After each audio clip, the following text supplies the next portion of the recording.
Hello everyone, this is Nandini Sharma और हम आपका स्वागत करते हैं अपने इस YouTube channel India Gate by Nandini Sharma.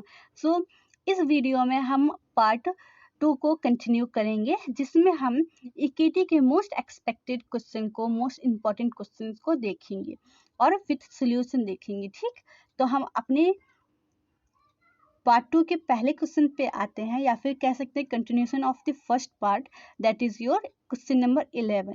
तो हम इसमें क्वेश्चन नंबर 11 पढ़ते हैं। इसमें क्या है, find the value of X Y Z and A with satisfy the matrix equation. तो यहाँ पर देखिए, मैट्रिक्स इक्वेशन ऑलरेडी सेटिस्फाइड करिए, मीन्स पहला मैट्रिक्स ये और इसके इक्वल होगा। अब हमें पता है कि जब मैट्रिक्स इक्वेशन एक दूसरे को सेटिस्फाइड करिए, मतलब एक दूसरे के इक्विवेलेंट है, तो क्या होगा, तो हमारे जो करस्पॉन्डेंट एलिमेंट्स होंगे वो भी क्या होंगे, इक्वल होंगे। हाँ, ये भी सही है, जब इक्वल होंगे तभी तो हम इसकी वैल्यूज निकाल पाएंगे, एक्स वाई जेड एंड ए की। तो उसके बेसिस पे हम क्या करेंगे, सीधे सीधे क्या करेंगे, पहला एलिमेंट जो होगा वो हमारे दूसरे मैट्रिक्स के एलिमेंट के इक्वल होगा, मीन्स हमारा x+3 इज इक्वल टू 0 हो जाएगा। तो हम इससे x की वैल्यू फाइंड कर देंगे। सेकेंड इक्वेशन हम ऐसे ही निकालते हैं, तो सेकेंड इक्वेशन हमारा कैसे बनेगा, 4y + x is equal to -7। और हमें हमारे पास x की वैल्यू ऑलरेडी दी हुई है, तो बस वही सेम वैल्यूज हम इसमें पुट करेंगे और आंसर फाइंड कर लेंगे। ठीक, इसी तरह से हम सेम चीज करेंगे और z और a की भी वैल्यू फाइंड कर लेंगे। तो बेसिकली बहुत ही इजी क्वेश्चन है। इस टाइप के क्वेश्चन भी पीछे कितनी क्वेश्चंस में पूछे जा चुके हैं, तो आप इस टाइप के भी क्वेश्चंस को अच्छी तरह से देख लीजिए, जिसमें वैल्यू x की फाइंड करने के लिए दिया हुआ होता है। ठीक, तो इस हिसाब से हम कह सकते हैं कि हमारा ऑप्शन बी सही है क्वेश्चन नंबर 11 के लिए। Now we come to the next question. So this is your next question, that is question number 12। तो क्वेश्चन नंबर 12 में दिया हुआ है, let A and B any two matrix such that A B is equal to 0 and A is your non singular matrix. तो हमारे यहाँ पर A B क्या है, इक्वल टू 0 है और ए हमारा नॉन सिंगुलर मैट्रिक्स है। जब हमारा ए नॉन सिंगुलर मैट्रिक्स है तो हम सीधे कह सकते हैं बी हमारा नॉन सिंगुलर मैट्रिक्स नहीं हो सकता है। तो मतलब कि यहाँ से हमारा ऑप्शन बी क्या हो जाएगा, इनकरेक्ट हो जाएगा। अब हम आते हैं यहाँ पर क्वेश्चन नंबर 12 के ऑप्शन बी पर। तो क्वेश्चन ऑप्शन ए पर आते हैं, तो यहाँ पर लिखा है बी इक्वल टू 0। तो ये कहना सही होगा, यहाँ पर ऐसा नहीं है, क्योंकि अगर हम आइडेंटिटी मैट्रिक्स से ही करेंगे तो हम सीधे सीधे कह सकते हैं कि यहाँ ये भी 0 हो जाएगा, ये भी 0 हो जाएगा। तो फिर यहाँ पर तो इक्वेशन ही सेटिस्फाइड नहीं कर रही है ना, तो सीधे सीधे ये ऑप्शन ए भी हमारा इनकरेक्ट हो जाएगा। अब हम आते हैं ऑप्शन सी पर। तो यहाँ क्या आ गया कि बी हमारा इक्वल टू ए है, तो क्या ये सही है, नहीं। क्यों, क्योंकि जब हमारा ऑप्शन ए ही, यहाँ पर ऑप्शन बी ही सही नहीं है, मतलब बी हमारा जब नॉन सिंगुलर है, नॉन सिंगुलर मैट्रिक्स है, तो वो हम कैसे कह सकते हैं कि ये हमारा क्या है, ए बी हमारा ए के इक्वल होगा। तो हम सीधे सीधे कह सकते हैं कि हमारा बी एक सिंगुलर मैट्रिक्स है।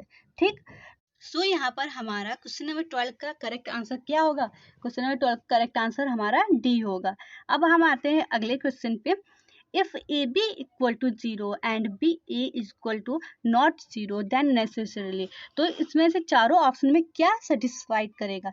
तो हम सीधे सीधे कह सकते हैं, अगर AB हमारा इक्वल टू 0 है तो हम ये तो नहीं कह सकते कि हमारा A इक्वल टू 0 है या फिर B इक्वल टू 0 है, क्योंकि ये हम सीधे प्रूफ नहीं कर सकते, क्योंकि value of A and B हमारा दिया नहीं है। अगर दिया होता तो फिर हम अंडरस्टैंडेबल होता, बट यहाँ पर एक ही इक्वेशन सेटिस्फाइड कर रहा है, जो कि ये है A is not equal to 0 and B is not equal to 0, क्योंकि यहाँ पर हमारी दोनों चीजें पूछी हुई है, ना कि एक चीज। A भी हमारा इक्वल टू 0 है और हमारा B A भी equal to not equal to 0। तो हमें इन दोनों को सेटिस्फाइड करना है, ना कि एक को सेटिस्फाइड करना है। तो ये इक्वेशन हमारा क्या कर रहा है, दोनों को सेटिस्फाइड कर रहा है। तो ऑप्शन डी हमारा करेक्ट आंसर होगा क्वेश्चन नंबर 13 के लिए। अब हम आते हैं अगले क्वेश्चन पे, क्वेश्चन नंबर 14। सो 14 में बताया गया है कि let A and B two matrix, दो मैट्रिक्स हैं, तो क्या सेटिस्फाइड करेगा। तो हमें पता है कि जो मैट्रिक्स होता है वो कम्यूटेटिव लॉ को नहीं फॉलो करता है। कम्यूटेटिव लॉ मीन्स ये ऑप्शन ए जो है आपका कम्यूटेटिव लॉ को डिफाइन कर रहा है। तो हम सीधे सीधे कह सकते हैं कि ये ऑप्शन ए हमारा फॉल्स है, क्योंकि ये भी हमारा कोई भी मैट्रिक्स हमारा कम्यूटेटिव लॉ को फॉलो नहीं कर सकता। ठीक, तो हम आते हैं सेकेंड ऑप्शन पे। ऑप्शन सेकेंड हमारा सही हो सकता है, लेकिन हम आगे आते हैं ऑप्शन सी पे। तो हमें पता ही नहीं है कि वैल्यू ऑफ ए और वैल्यू ऑफ बी है क्या मैट्रिक्स के, तो हम कैसे कंपेयर कर सकते हैं कि ए बी की वैल्यू ग्रेटर देन है बी ए से या लेस देन है। तो इस तरह से हमारा option C and option D भी रॉन्ग हो जाएगा। तो हमारे पास कौन सा ऑप्शन बचा? ऑप्शन बी ही बचा, जो कि हमारा करेक्ट है। और अगर यूनिवर्सली देखा जाए तो हमारा ऑप्शन बी ही सही है, जो कि सभी तरह के मैट्रिक्स को सेटिस्फाइड कर रहा है। ठीक, अब हम आते हैं नेक्स्ट क्वेश्चन, क्वेश्चन नंबर 15 पे, जो कि बहुत ही इजी है। इसमें पूछा गया है if function of x is equal to x square plus 3x plus 4 then function of a is what. तो इसमें तो कुछ करना ही नहीं है, क्योंकि इसमें तो बस पूछा गया है कि a की वैल्यू क्या होगी। तो सीधी सी बात है कि a की x की जगह पर हम क्या कर सकते हैं, a की वैल्यू रिप्लेस कर देंगे। अब a की वैल्यू जब हम वहां पर रखेंगे तो कौन सा सेटिस्फाइड कर रहा है? केवल ऑप्शन ए ही हमारा यहाँ पर है जो सेटिस्फाइड कर रहा है। अब आप कहेंगे कि नहीं ऑप्शन ए सेटिस्फाइड नहीं कर, क्यों नहीं कर रहा भाई? यहाँ आइडेंटिटी मैट्रिक्स है ना, और अगर हम मल्टीप्लाई करें तो आइडेंटिटी मल्टीप्लीकेशन के बेसिस पे आइडेंटिटी मैट्रिक्स इक्वल टू क्या होता है? 1 होता है। और 4 × 1 इज इक्वल टू क्या होता है? 4 ही तो होगा ना। तो इस तरह से ऑप्शन ए हमारा करेक्ट आंसर होगा। अब हम आते हैं अगले क्वेश्चन पे, जो कि 16 है। तो 16 क्वेश्चन पूछा है let I be an unit matrix of the order n and adjoint of 2 I is equal to 2 to power of k into I. Okay, then the value of k is what? तो हमें पता है कि कोई भी matrix हो उसकी value कहाँ से कहाँ शुरू होती है? 1 से शुरू होती है, कहाँ पे खत्म होती है? n-1 तक होती है। अगर वो रो में देखा जाए या फिर कॉलम में देखा जाए, वो हमेशा कहाँ तक जाती है? n-1 तक जाती है। इसलिए हमारा जो करेक्ट आंसर होगा ऑप्शन सी होगा, मीन्स वैल्यू ऑफ के इज इक्वल टू n-1। ठीक, तो हमारा यहाँ पर ऑप्शन सी करेक्ट हो जाएगा। अब हम आते हैं अगले क्वेश्चन पे, क्वेश्चन नंबर 17, जो कि बहुत ही इंपॉर्टेंट है, कई बार ये क्वेश्चन पूछा जा चुका है। ठीक, अब यहाँ पर देखिए थोड़ा सा घुमा के क्वेश्चन पूछा हुआ है। पूछा है option A for a singular matrix at least one eigenvalue would be at the origin। तो हमने पहले ही part 1 most expected equity question में ऑलरेडी डिस्कस किया है कि अगर कोई सिंगुलर मैट्रिक्स है उसका एक भी आइगन वैल्यू 0 के इक्वल होता है तो वो हमारा क्या कहलाता है? उसका जो डिटरमिनेंट होता है वो हमेशा इक्वल टू 0 होता है, और at least 1 eigen value should be equal to 0।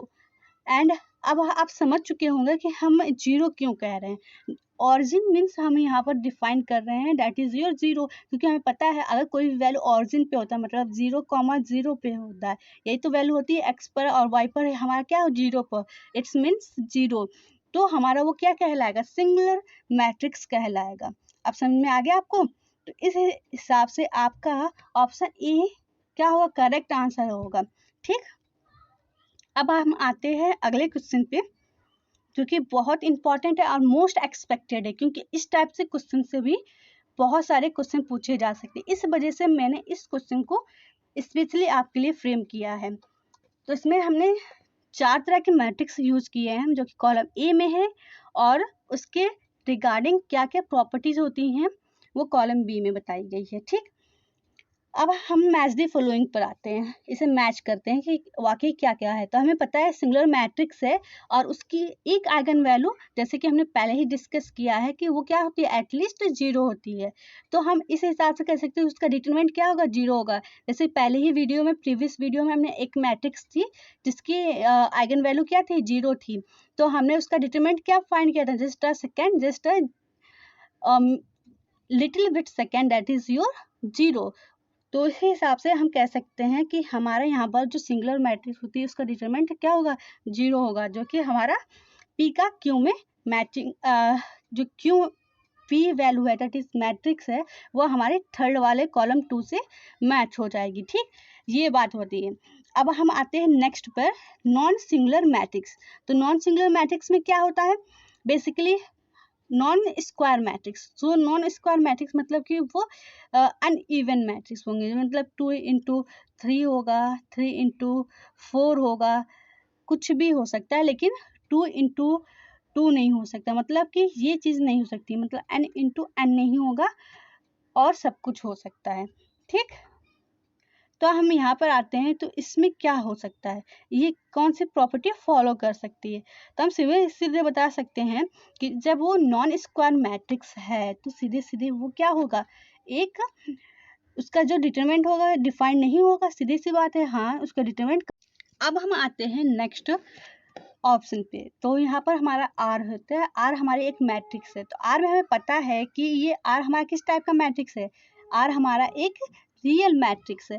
अब जब रियल मैट्रिक्स है तो सीधे सी बात है कि उसके जो आइगन वैल्यू होंगे वो भी रियल होंगे, हाँ या नहीं, होंगे ना रियल। तो इसी वजह से हम सीधे कह सकते हैं कि eigen value of the real symmetric matrix should be real. तो यहाँ पर हम आर का 4 से मैचिंग कर देंगे। अब हम आते हैं ऑर्थोगोनल मैट्रिक्स। ये तो बहुत ईजी है, प्रीवियस वीडियो में भी मैंने डिस्कस किया था कि ऑर्थोगोनल मैट्रिक्स होती है तो उसका डिटरमिनेंट ऑलवेज 1 होता है। तो सीधे सीधे 5s का जो होगा वो हमारा 2 पर चला जाएगा। अब इसके हिसाब से हमारा ऑप्शन डी बिल्कुल करेक्ट होगा। ठीक, तो यहाँ पर ऑप्शन डी आपका करेक्ट आंसर है क्वेश्चन नंबर 18 के लिए। अब हम मूव करते हैं नेक्स्ट क्वेश्चन, क्वेश्चन नंबर 19। तो question number 19, if P and Q are non-singular matrix then for matrix M which of the following statement are correct। तो यहाँ पर 4 ऑप्शन दिए हैं, option A, B, C and D. तो आप यहाँ पर देखिए कि ऑप्शन ए में पूछा है कि अगर हमारा rank of P M Q is greater than rank of M, तो ये हम बता नहीं सकते हैं कि यहाँ पर जो वैल्यू पी एम क्यों है, इन सब की वैल्यू हमें ऑलरेडी गिवन नहीं है। तो हम क्या करेंगे, यूनिवर्सल फैक्ट पर बात करेंगे कि वाकई कौन सा सेटिस्फाइड करेगा। तो ये भी हमारा सही नहीं है और ना ही ये सही है। अब जब हमें पता है कि हमारा ए और सी तो सही नहीं हो नहीं सकते, क्योंकि हमें पहले भी कुछ क्वेश्चन में ऑलरेडी डिस्कस कर लिया है कि ये सब नहीं हो सकते सही, क्योंकि value of P M Q हमें दिया नहीं, तो हम बता नहीं सकते कि इसकी रैंक ज़्यादा है या इसकी रैंक कम है, क्योंकि अगर वैल्यू दी होती तो उसके अकॉर्डिंग हम रैंक फाइंड करके बता सकते थे, बट ऐसे यहाँ पर कुछ नहीं है। अब हम ऑप्शन डी पर आते हैं। तो ऑप्शन डी में देख रहे हैं कि rank of P M Q is not equal to rank of P M and rank of M. So ये भी हम एक्चुअली में नहीं कह सकते कि ये हमारे स्टेटमेंट सही है। तो हम लास्ट हमारे पास ऑप्शन बचता है, देखिए हमारा है ऑप्शन बी। तो ऑप्शन बी में बताया गया है कि rank of P M Q is equal to rank of M. हाँ, ये सही है। कैसे सही है, ये बहुत इजी है, क्योंकि जब हम कोई भी मैट्रिक्स हो या फिर यहाँ पर जो मैट्रिक्स पी एम क्यू लिया है, ठीक, तो अगर हम इन तीनों को मल्टीप्लाई करते हैं तो डायमेंशन ऑफ एम हमेशा इन तीनों के इक्वल होगा। तो यहाँ पर क्या होगा, डायमेंशन ऑफ एम हमें पता चल जाएगा, एक मैट्रिक्स मिलेगी। तो उसके हिसाब से हम कह सकते हैं कि रैंक ऑफ जो पी एम क्यू है वो रैंक ऑफ एम हो सकता है। हाँ, हो सकता है। ठीक, तो इस हिसाब से हमारा ऑप्शन बी करेक्ट है। अब हम आते हैं अपने लास्ट क्वेश्चन पे, जो कि क्वेश्चन नंबर 20 है। अब यहाँ पूछा है, investigate what the value of the lambda and mu simultaneously equation have a infinite number of solution। तो यहाँ पर इक्वेशन क्या है, इनके पास इन्फिनिटी नंबर ऑफ सॉल्यूशन है। तो यहाँ पर पहला इक्वेशन, दूसरा इक्वेशन, तीसरा दिया है और हमें लैम्डा और म्यू की वैल्यू फाइंड करनी है और 4 ऑप्शन दिए हुए हैं। तो बेसिकली ये आपका होमवर्क है, आप इसे सॉल्व कीजिए और एज सुन एज पॉसिबल आप इसे कमेंट कीजिए। इससे हमें पता चला कि वाकई मोस्टली कितने बच्चे चाहते हैं कि ईकेटी सीरीज और आगे बने। अगर आपको ईकेटी सीरीज और भी चाहिए तो प्लीज़ कमेंट कीजिए, जिससे मेरा मोटिवेशन बढ़ता रहे और मैं आपके लिए वीडियो ला। सो आज का सेशन यही एंड करते हैं।